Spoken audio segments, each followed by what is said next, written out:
이사야 4장 1에서 6절 말씀입니다. 4장. 그날에 7 여자가 한 남자를 붙잡고 말하기를 우리가 우리 떡을 먹으며 우리 옷을 입으리니 다만 당신의 이름으로 우리를 부르게 하여 우리가 수치를 면하게 하라. 하리라.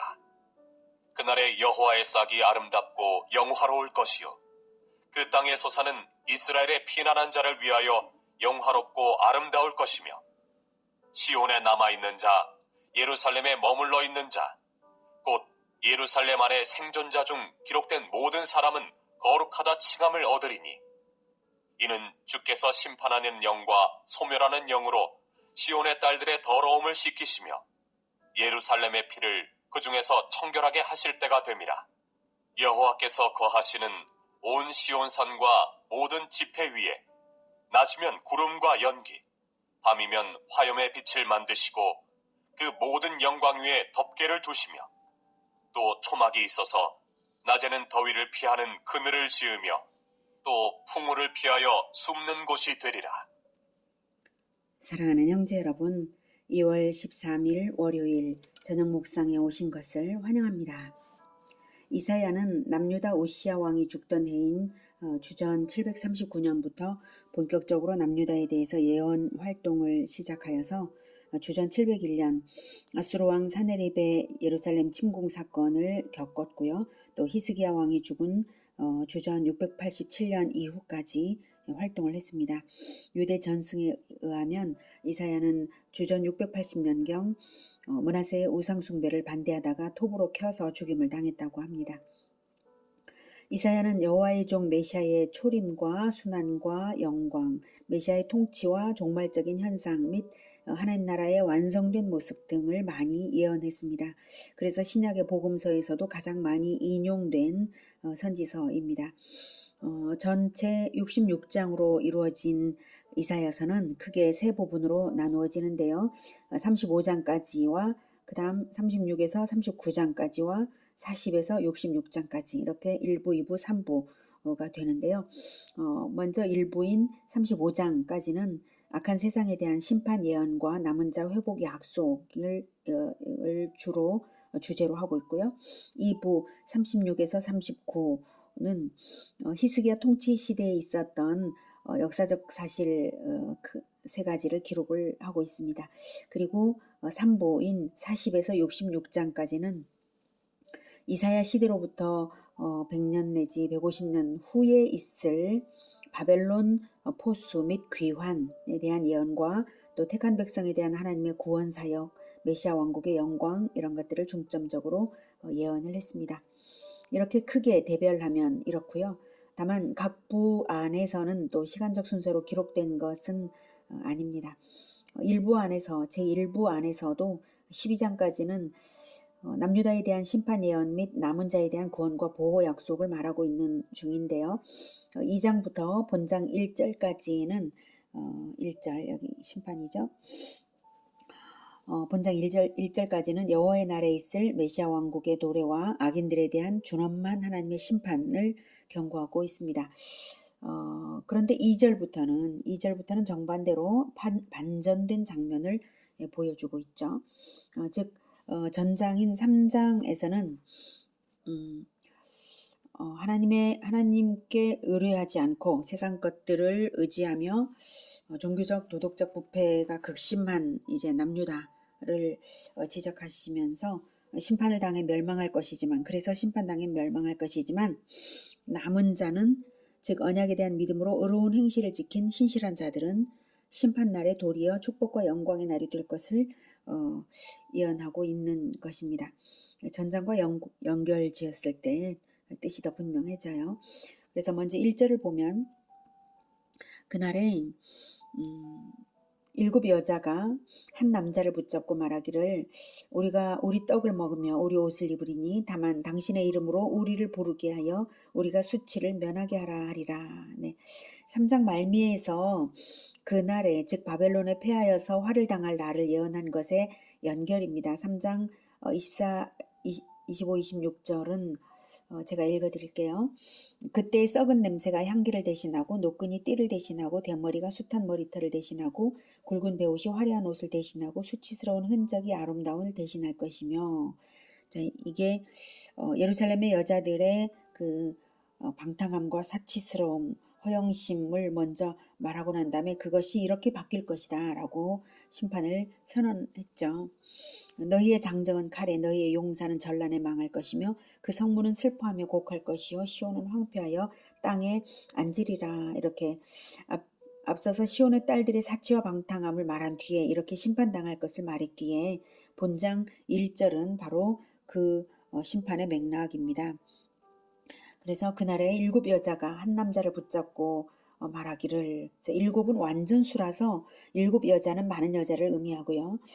한 남자를 붙잡고 이렇게 말을 한다는 거예요. 그래서 전쟁으로 인해서 유다의 남성들이 많이 죽어서 처녀나 과부들이 넘쳐나면 정조 따위는 생각지도 않고 말을 한다는 거예요. 간청한다는 거죠. 우리가 우리의 떡을 먹으며 우리의 옷을 입으리니, 즉 부양받을 것은 양보하고라도 한 남자를 차지하고자 하여서 경쟁을 벌일 정도가 된다는 것입니다. 다만 당신의 이름으로 우리를 부르게 하여 우리가 수치를 면하게 하라. 이것은 이스라엘의 여자는 남자에게 속한 존재입니다. 한 남성의 아내가 되어 자손을 낳아서 생명책인 족보의 대를 이음으로써 비로소 여인은 영원한 특권과 복을 보장받는 것이거든요. 그러므로 그러지 못한 여인은 구원을 받지 못한 것과도 같은 그런 수치를 당하는 것을 반영한 말입니다. 남유다가 민족과 가문들이 멸절될 위기에 처할 정도이고요. 국력이 다한 것을 의미합니다. 2절 그날에 여호와의 싹이 아름답고 영화로울 것이요 그 땅의 소사는 이스라엘의 피난한 자를 위하여 영화롭고 아름다울 것이며. 2절은 갑자기 반전된 상황을 말하고 있어요. 그래서 1절에서는 이제 자손을 낳기를 간절히 원하면서 그럼에도 불구하고 아마 자손을 낳지 못할 여자들이 받는 여자들의 그 처절함을 표현했다면, 그러면 2절에서는 그 반대일 테니까 이제 소산을 그 땅에 소산이 생기는, 그러니까 그리스도의 후손을 낳는 자들을 말하는 것입니다. 자, 반전된 상황이니까. 자, 1절까지는 심판당한 처지였는데요. 이제 2절은 남은 자들에 대한 회복 약속이잖아요. 당연히 1절에서 심판당한 그들과는 전혀 다른 실천으로 살아낸 승리자들이겠죠. 예수 제자들을 키워낸 자들인 것이죠. 복음의 열매가 있는 자들이죠. 그렇게 거듭나서 승리해내라고 이 약속 주시는 것입니다. 그러므로 이런 약속은 하나님의 심판이 멸절을 목적으로 하는 것이 아니라 남은 자를 건져내기 위한 목적임을 알 수가 있습니다. 남은 자가 있게 만들라 하는 소망을 주시는 거예요. 고난을 사용해서 진짜 배기들을 건져내시고자 하는 것입니다. 그날에 반드시 그렇게 될 것이다. 여기서 2절 여호와의 싹은 메시아를 가리키는 말입니다.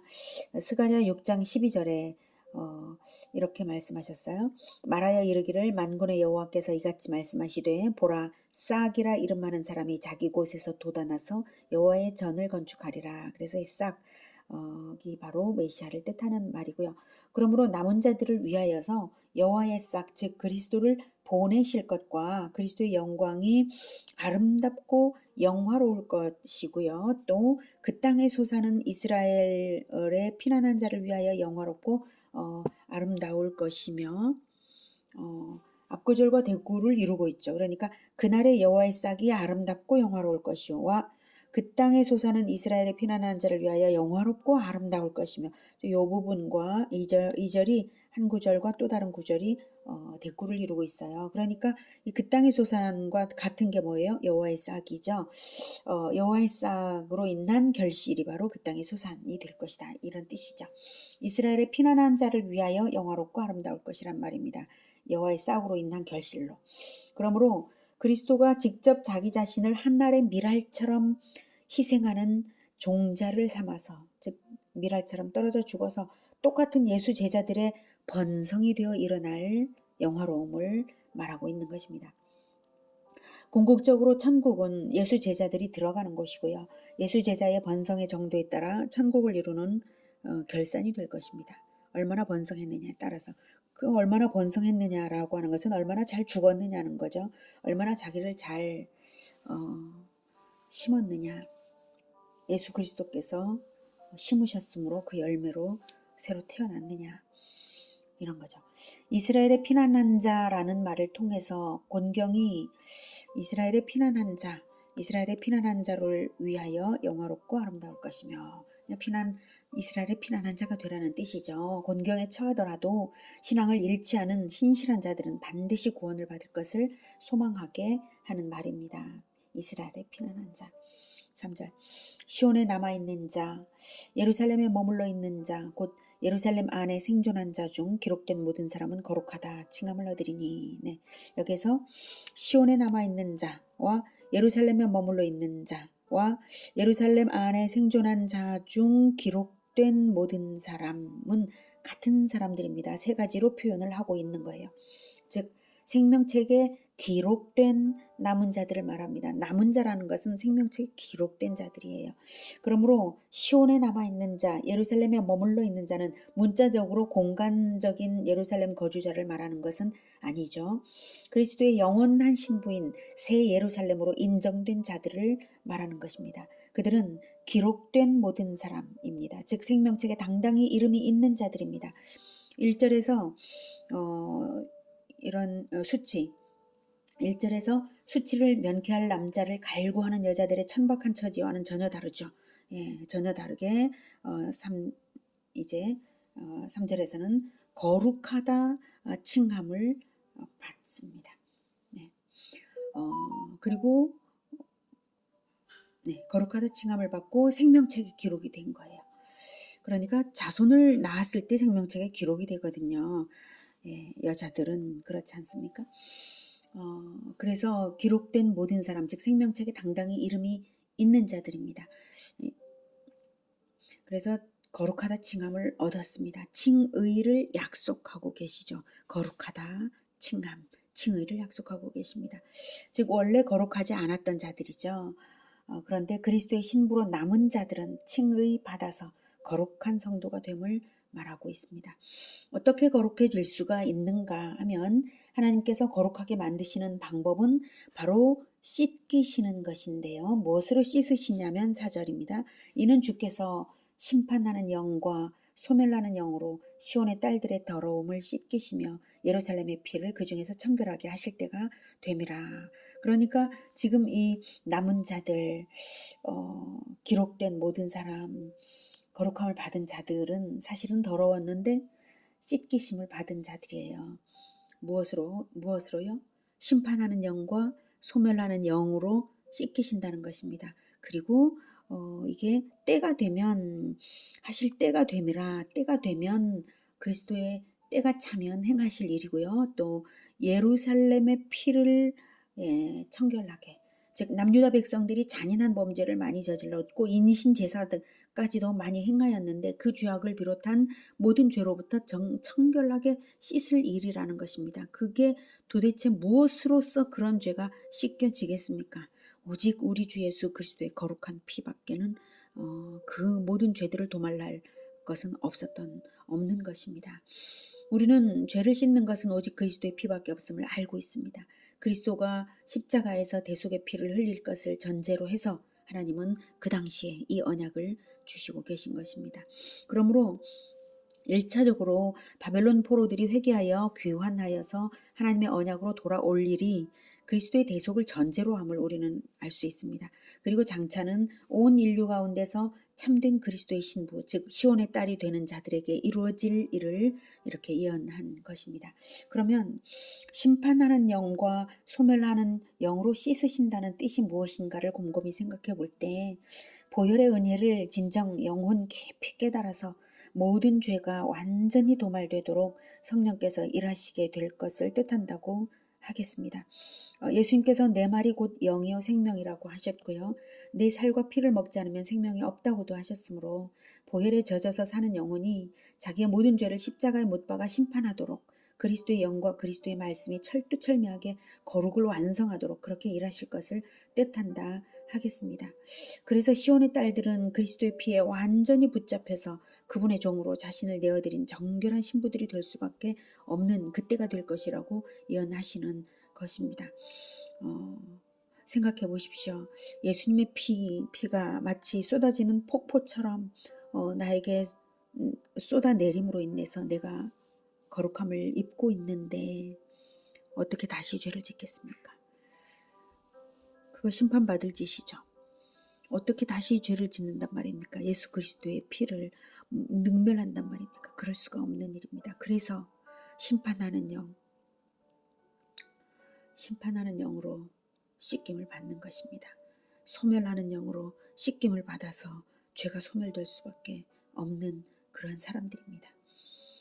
그 결과 하나님의 임마누엘이 완전히 이루어진 참된 이스라엘이 될 것을 5절에서 말합니다. 여호와께서 거하시는 온 시온산과 모든 지표 위에 낮이면 구름과 연기, 밤이면 화염의 빛을 만드시고 그 모든 영광 위에 덮개를 두시며 또 초막이 있어서 낮에는 더위를 피하는 그늘을 지으며 또 풍우를 피하여 숨는 곳이 되리라. 네. 그리스도의 보혈로 완전히 적셔져서 살아가는 그들은 바로 이러한 참으로 아름답고 행복한 동거의 삶을 산다는 것입니다. 임마누엘이 완전히 이루어진 것입니다. 출애굽 때의 광경, 특히 성막이 완성되어서 성막 위에 구름과 연기가 피어오르면서 그리고 밤에는 불꽃이 피어오르면서 하나님께서 성소에 임재하신 것을 온 이스라엘에게 나타내어 주시고, 밤에 불기둥을 볼 때 잠을 잘 때도 보살펴 주심을 알 수 있게 하시던 그때를 떠올리는 장면이죠. 그 모든 영광 위에 덮개를 두시며 지성소의 황홀하고 아름답고 영광스러운 만남이 바로 성소 덮개로 덮여서 보호되는 것을 표현한 것입니다.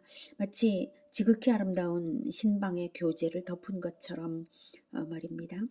그렇게 아름답고 행복한 교제가 하나님과 백성 사이에 늘 있을 것이라고, 그 행복을 성막의 동거와도 같이 상징한 그런 표현이고요. 초막이 있어서 낮에는 더위를 피하는 그늘, 또 풍우를 피하는 숨는 곳이 된다는 것은 하나님의 백성을 해롭게 하는 모든 영향력을 차단하시겠다는 것을 표현하셨습니다. 우리가 보혈에 젖어서 살아갈 때 하나님께서 완전히 보호해 주신다는 것입니다. 초막은 바람막이, 비막이 같은 가드 역할, 안전한 은신처가 되어 주시겠다는 말씀입니다. 이렇게 남은 자의 회복을 예언하신 것은 1차적으로는 주전 537년에 있을 이스라엘 백성들의 바벨론에서의 포로 귀환을 의미하고요. 궁극적으로는 예수 그리스도의 초림과 재림으로 완성될 영원한 구속을 예언한 것이고요. 우리에게는 지금도 이루어져 가고 있는 그러한 것인 줄 믿으시기 바랍니다. 보혈에 젖어서 살아가고 내 죄를 그 심판의 영에 씻겨서, 소멸의 영에 씻겨서 내 죄를 십자가에 못 박으면서 살아가고 있다면 이미 이루어진 것입니다. 하나님께서는 이스라엘 민족 전체를 구약 구속사의 전개 통로로 삼으셨는데, 실상 이스라엘 백성 대부분이 범죄하여서 그 통로로서의 역할을 전혀 하지 못했죠. 그래서 구속사 단절의 위기에 처한 이때조차도 하나님은 그 가운데 소수의 신실한 자들을, 남은 자들을 통하여서 구속사를 이어가시려고 이 애절한 예언을 주시는 거예요. 그러기 위해 하나님은 범죄한 이스라엘에게 심판을 경고하면서도 동시에 회복 약속을 이렇게 주시면서 믿는 자들을 이렇게 격려하시는 것입니다. 그리고 그 남은 자들의 후손이 그리스도를 기다려서 구약 구속사는 신약으로 이어지게 되었던 것입니다. 그러므로 일관된 원리에 따라 우리 주 예수님께서 다시 오실 때에도 신실한 믿음으로 남은 자들이 있을 것이고, 하나님의 관심의 초점은 바로 그들에게 있다는 사실을 알 수가 있습니다. 그러니 우리더러 어떻게 살라는 말씀이십니까? 믿음을 변질하지 말고, 아무리 고난이 닥쳐도 소망을 잃지 말라, 포기하지 말라, 죄는 완전히 십자가에 못 박아라 말씀하시고 계신 것입니다. 우리 주 예수님의 피로 확실하게 씻김을 받아서, 심판하는 영과 소멸하는 영으로 씻김을 받아서 그리스도의 신부로 보혈에 젖은 시온의 딸로 늘 적셔져서 살아가야 하겠습니다. 구원 아니면 심판이거든요. 이사야 당시의 이스라엘이 구원 아니면 심판인 엄정한 역사를 체험했듯이 귀환 포로들의 인생이 구원 아니면 심판임을 처절하게 맛보고 깨달았기에 돌아올 수 있었듯이 우리가 우리 주 예수님의 십자가의 보혈에 흠뻑 젖어서 모든 죄를 씻어내고 우리 주님과 완전히 연합하여서 살아갈 수 있기를 간절히 기원합니다. 기도하겠습니다. 하나님, 우리는 죄인입니다.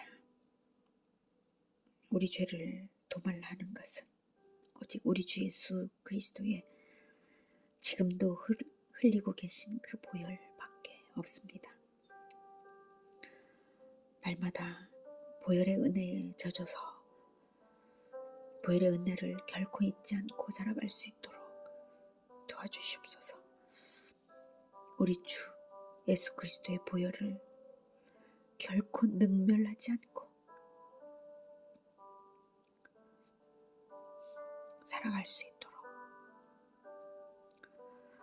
늘 죄를 버리고 소망을 결코 잃지 않고 끝까지 자손 대대로 제자 대대로 남은 자들이 번성하여 나갈 수 있게 거룩한 공동체가 되게 도와주시옵소서. 예수 그리스도 이름으로 기도드립니다. 아멘. 이어지는 시간은 개인 기도 시간입니다.